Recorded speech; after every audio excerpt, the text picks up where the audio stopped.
Hello everyone and welcome back to a brand new video. In today's tutorial guys, I'm going to show you how to summarize email threads with Copilot. There are several methods and each one is for a specific place.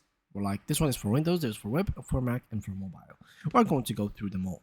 Let's start for Windows.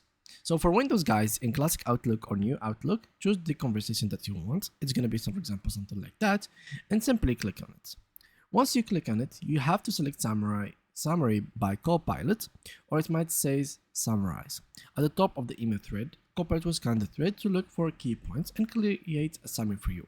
So something similar to that. So this is the email that you have, and here you should click. So once you click on it, it should start by analyzing it, making the key points, and then creating the summary for you. The summary will appear at the top of the email and may also include numbered citations. That's when selected takes you to the corresponding email and their thread. If you are using new Outlook and the email has attachments like PDF, PowerPoint or Word, you can select Summarize a file and wait for the summarize to be generated and then review them for a quick view of what you've been sent. Also, the same thing goes for web, so it's literally the same thing. For Mac, it's a little bit different. So in Outlook for Mac, choose the conversation if you want and you will find like the same difference here.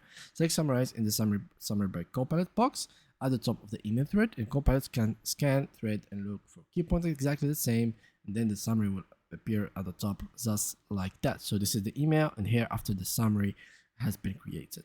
And for mobile, it's literally the same.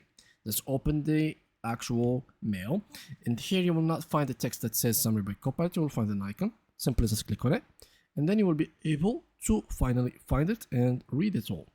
And yeah, that's pretty much it for today's video guys. Thank you a lot for watching. If you did enjoy it, make sure to drop a like and subscribe, and see you guys in the next upcoming video.